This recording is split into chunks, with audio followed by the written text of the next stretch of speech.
Perjalanan kami dimulai dari Jatinangor, menyusuri jalanan yang berkelok, meninggalkan hiruk-pikuk kota menuju ketenangan pedesaan. Setelah menempuh kurang lebih 2 jam perjalanan, akhirnya kami tiba di tujuan kami, Desa Buah Kapas. Buah Kapas adalah sebuah desa yang terletak di ujung timur Kabupaten Majalengka, Jawa Barat.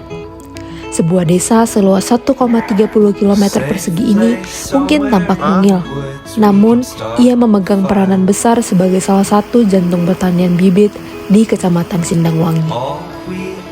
Hanya berjarak 3,2 km dari ibu kota kecamatan dan 18 km dari ibu kota kabupaten. Buah Kapas adalah perpaduan harmonis antara ketenangan pedesaan dan denyut kehidupan agraris. Dikelilingi oleh tetangga yang beragam, mulai dari Desa Luwila di utara, Desa Babakan Kareo di selatan, Desa Ujung Berung di timur, sampai Desa Raja Galuh di barat. Buah Kapas menawarkan pemandangan sawah hijau membentang sejauh mata memandang. Kemanapun kaki melangkah, kita akan disambut hamparan bibit tanaman yang tumbuh subur yang mencerminkan mata pencarian utama desa ini. Para petani di Buah Kapas adalah maestro dalam urusan pembibitan. Mereka mengandalkan pasokan air melimpah yang langsung berasal dari pegunungan, menjaga lahan-lahan pertanian tetap hijau dan produktif sepanjang tahun. Profesi petani bibit ini tak hanya menjadi pencarian utama, tetapi juga ruh desa yang menggerakkan roda ekonomi lokal. Di samping itu, ada pula warga yang kreatif dengan hasil anyaman, produksi opak, atau membuka warung-warung kecil melengkapi mozaik kehidupan ekonomi di Buah Kapas. Mari kita selami lebih dalam kisah Buah Kapas, sebuah desa yang membuktikan bahwa dedikasi pada tanah dan air mampu menghasilkan panen berlimpah dan kesejahteraan yang nyata. Kedatangan kami di Desa Buah Kapas disambut hangat oleh keramahan warganya, terutama oleh sosok yang telah menjadi layaknya keluarga bagi kami selama di sini. Selanjutnya, mari kita dengarkan kisah dari salah satu sesepuh desa yang akrab kami panggil Emak. Ibu? Ija. Ija aja? Ya. Ija aja panggilannya? Ibu Ija? Ija Juwairia. Ija Juwairia. Juwairia, siap. Ibu Ija udah umur berapa Ibu? Punten. Ya, kayaknya 70 gitu. 70? Mata dilahirkan ada tahun 58. 59 ya berarti? Mohon, 59. Dilahirkan teh. Dulu Ibu kerjana apa? Kerjana naon? Abdi aya ibu teh aya nama ngadamel raginang tah seperti eta. Buat rangginang ya? Mohon, buat ihid kipas. Pas. Ya. Ya. Sebelum kita kesini pernah nerima mahasiswa nggak? Pernah ada yang kesini juga nginep di sini nggak? Nggak ada. Berarti pertama kali gitu ya? Iya, pertama ini asuh abai. Nah, kalau pas ada kita di sini tuh kumaha gitu perasaan Ibu? Gitu. Kayaknya bunga mama saya nu ngabaturan. Pan eta cucu nu di dia teh tante kurang ngabaturan bae emak. Pas kelas 2 tante. Kelas 2 SD? SD. Oh, SD. Mohon. Nya bunga mama ya sia di dieu teh. Nya da kitu teh nya bunga da seur batur, seur ngabaturan. Mun di dia sorangan cinta Ibuna. Nya sorangan eta nu sok ngawengina eta nu pada hari wengi bae eta sok ngabaturan nu eta bae. Da tos gaduh bumi. Nya di ditu gaduh, nu di ditu tos gaduh. Tapi di dari kene. Nya eta nu ali anu istri ta di dinya di Palikulon. Palikulon tadi? Nya bade palai terang. Oh, di kadinya. agak handap enggak? Mohon ti ieu teh ti jalan ieu teh aya gang kadinya. Oh, Kulon, iya. Mohon, aya anu pabeget mah itu di ditu di sawah. Di sawah. Mohon, Blok payu. Sanes blok rabu kene. Oh, rabu kene. Mohon nu payuneunana seur bibit. Oh, itu. Iya. Nu umina ngarendeng 3. Mohon. Iya. Eta teh anu mama anu putra mama tanu pas nu kaditu ngalernya. Tuluy nu ieu na nu umina di karangna aya tangkal nangkaan. Nah, Mohon kamate anak nangkan. Berarti kamari teh nangkat di ditu. Mohon nangkati ditu ti putra. Iya tuh. Tak manu eta teh putra, mama pamagetna. Ya eta mah istri mah itunya minantu. Iya. Gitu. Ya teh sakitu hungkul, Bu. Entos. Mohon mangga. Hatur nuhun nya Bu nya. Hatur nuhun pisan. Setelah memahami kehidupan sehari-hari dari Emang, mari kita telusuri lebih jauh akar dari semua ini. Sejarah dan adat istiadat desa Buah Kapas yang membentuk identitasnya hingga kini. Pada abad ke-17, di bawah bayang-bayang megah Gunung Ciremai, terdapat sebuah pedukuhan kecil bernama Santilan di wilayah yang kini dikenal sebagai Kecamatan Sindangwangi, Kabupaten Majalengka. Pedukuhan ini menjadi cikal bakal desa Buah Kapas, sebuah desa yang lahir dari perjuangan seorang ulama dari Kesultanan Cirebon bernama Buyut Tuan Hurang yang datang untuk menyebarkan agama Islam. Sekitar tahun 1600-an, di masa kejayaan Kesultanan Cirebon di bawah pengaruh Sunan Gunung Jati, Buyut Tuan Hurang tiba di Santilan. Dengan penuh kebijaksanaan dan ketekunan, ia mengajarkan ajaran Islam kepada masyarakat yang masih menganut campuran tradisi Hindu dan kepercayaan lokal. Santilan yang terletak di dataran tinggi dekat kaki Gunung Ciremai merupakan lokasi strategis yang dekat dengan jalur perdagangan menuju Singawada di Kecamatan Rajagaluh. Buyut Tuan Hurang tidak hanya menyebarkan agama, tetapi juga membangun kehidupan bermasyarakat yang harmonis. Ia mendirikan tempat ibadah sederhana dan mengajarkan nilai-nilai gotong royong yang menjadi fondasi kuat bagi komunitas setempat. Masyarakat Santilan merasa perlu membentuk desa baru yang lebih mandiri.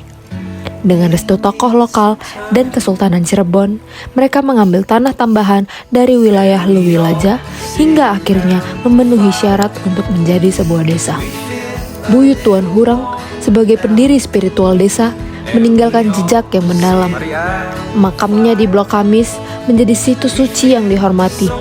Untuk mengenang jasa-jasanya dan mempererat solidaritas, masyarakat Buah Kapas mengadakan tradisi tahunan yang disebut Babaturan, yang berarti teman-teman. Setiap tahun, masyarakat berkumpul di makam Buyut Tuan Hurang untuk makan bersama, bersolawat, dan berdoa. Untuk mendapatkan pemahaman yang lebih komprehensif tentang desa ini, kami berkesempatan untuk berbincang langsung dengan pemimpin di desa Buah Kapas. Kenalkan, nama saya Ade Suparman Wicana, Kepala Desa Buah Kapas. Di desa Buah Kapas tinggal di mana, Pak? Kebetulan saya tinggal di Blok Rebo, RT 8, RW 4. RW 4, Iya. Di Blok Rebo, apakah Bapak tinggal sendiri atau sama keluarga?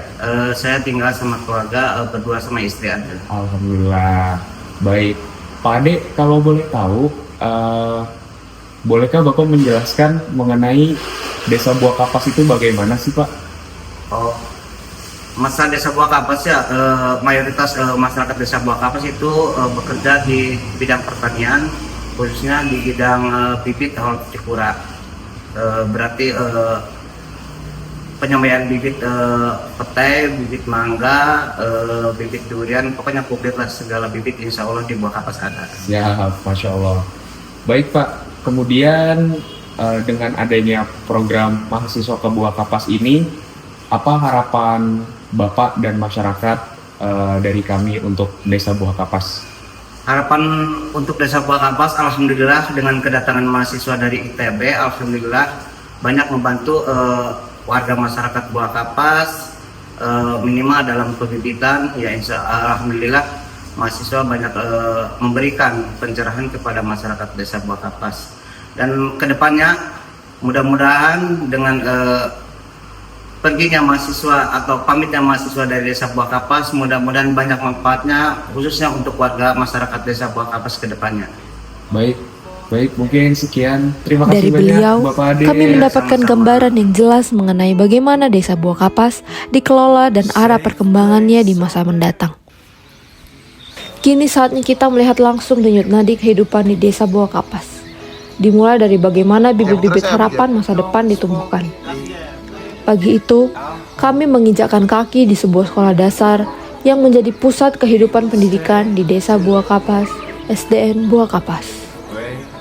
Sekolah ini tampak sederhana, namun menyimpan semangat besar di balik tembok-tembok ruang kelasnya. Disinilah anak-anak desa menanam mimpi mereka, di antara papan tulis, bangku kayu, dan suara guru yang mengajar dengan sepenuh hati. SDN Buah Kapas hanya memiliki satu kelas untuk setiap jenjang, dari kelas 1 hingga 6, dengan jumlah siswa yang dibatasi tidak lebih dari 28 orang per kelas. Sekolah ini dikelola oleh 9 guru yang setiap harinya berjuang untuk memberikan pendidikan terbaik dengan segala keterbatasan yang ada. Sebagai bagian dari program sekolah penggerak, SDN Buah Kapas telah menerapkan kurikulum merdeka. Uniknya, seragam mereka dihiasi motif buah-buahan lokal seperti mangga dan durian, mencerminkan identitas desa yang kaya akan tradisi dan kebanggaan lokal. Meskipun terbatas secara finansial, SDN Buah Kapas tetap berprestasi, bahkan pernah menjadi juara lomba literasi tingkat kabupaten. Ini membuktikan bahwa semangat dan tekad dapat melampaui keterbatasan. Tak hanya pendidikan formal, lantunan ayat-ayat suci Al-Quran juga dapat didengar di berbagai sudut desa Buah Kapas. Salah satunya dari sebuah pengajian kanak-kanak yang dilaksanakan tiap hari di rumah Pak Hendi, seorang ustaz muda sekaligus petani bibit yang secara sukarela menjadi guru mengaji. Anak-anak berusia 4 tahun hingga kelas 2 SD dengan antusias melafalkan doa-doa sehari-hari dan menghafal ayat-ayat Al-Quran dengan metode lantang bersama, menciptakan muscle memory yang kuat. Mayoritas penduduk Buah Kapas memang menganut agama Islam dan nilai-nilai agama telah ditanamkan sejak dini. Pengajian ini ada karena kesadaran kolektif warga untuk generasi muda mereka. Beranjak dari pendidikan, mari kita intip salah satu jejak kearifan lokal dalam bentuk kuliner opak. Di balik aroma khas opak yang sering kita temui di hari raya, ada cerita sederhana dari sudut sebuah rumah di Jalan Raja Galung milik Mama Naila. Dulu, hampir setiap pagi Mama Naila sibuk dengan adonan ketan dan oven panas, mencetak opak satu persatu dengan tangan. Meskipun kini produksinya berhenti sementara, rasa opaknya yang gurih dan otentik masih menjadi kenangan manis. Persaingan dengan produsen skala besar memang tak terhindarkan. Namun ketulusan dalam setiap gigitan opak Mama Naila tidak dapat dibeli dari produksi massal. Tak jauh dari sana, di antara jalanan kecil dan rumah-rumah berjajar rapi, kami bertemu dengan Pak Saji, seorang pengrajin rotan yang sehari-harinya bekerja di teras rumahnya bersama warga sekitar. Selama 20 tahun, ia telah mengasah keterampilan menganyam yang luar biasa. Proyek anyaman rotan biasanya datang dari vendor atau pabrik dengan sistem borongan.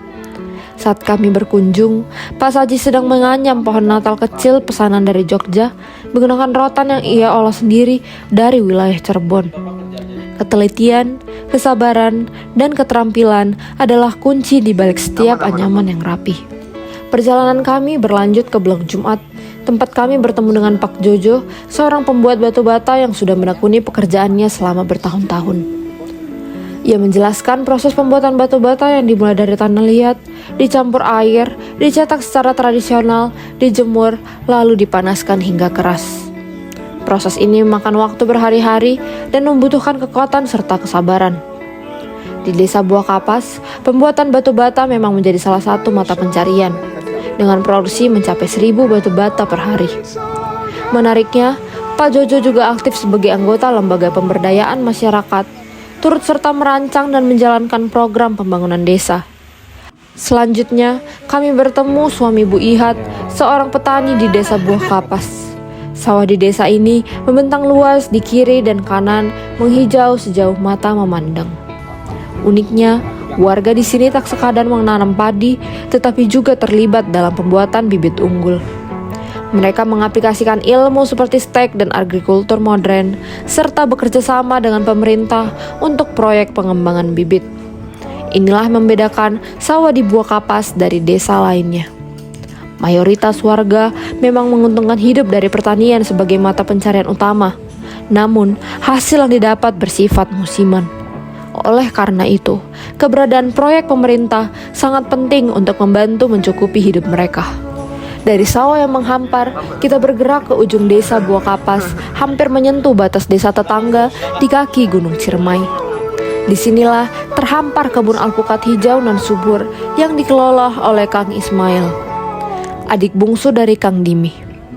Ini adalah kisah perjalanan Kang Ismail yang dengan kerja keras dan visi besar mengubah warisan keluarga menjadi sumber kesejahteraan. 2 tahun lalu, pada 2023, Kang Ismail mewarisi lahan seluas 5 hektar dari orang tuanya. Dengan modal dari investor di Jakarta, ia membeli bibit alpukat unggul seperti alpukat mentega, alpukat aligator, dan alpukat wurz.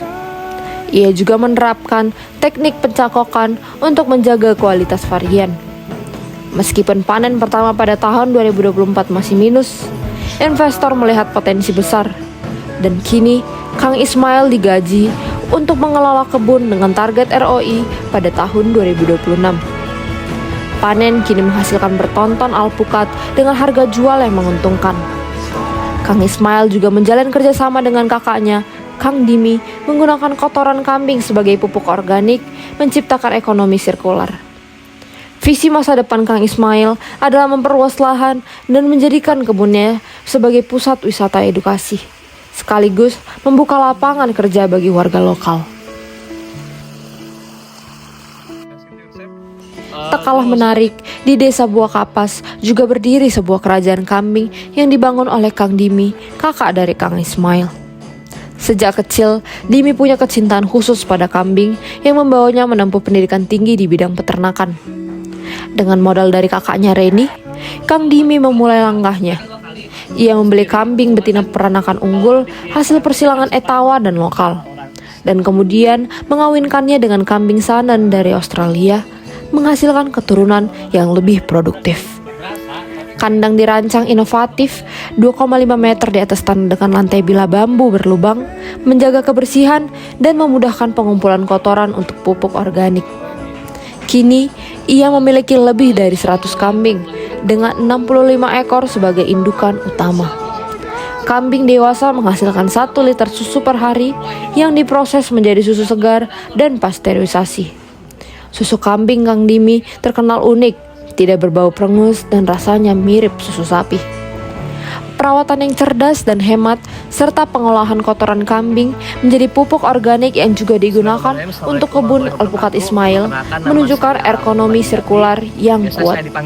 Visi masa depannya adalah otomatisasi kandang dan menjadikan peternakannya sebagai pusat wisata edukasi, membuka lapangan kerja bagi masyarakat Desa Buah Kapas, dan terus memperkuat kolaborasi dengan kebun alpukat Kang Ismail. Dari hamparan bibit yang menghijau hingga keramahan warganya, dari sejarah yang mengakar hingga inovasi di bidang pertanian dan peternakan, Desa Buah Kapas menawarkan sebuah pengalaman yang tak terlupakan. Keindahan alamnya yang terawat dengan semangat warganya yang gigih adalah cerminan potensi tak terbatas yang akan terus bersemi. Kisah Buah Kapas adalah pengingat bahwa kebersamaan, kearifan lokal dan semangat pantang menyerah adalah kunci menuju kesejahteraan. Mari terus menjelajahi kekayaan desa-desa lain di Indonesia, karena di setiap sudutnya selalu ada cerita inspiratif yang menunggu untuk ditemukan. So I don't know what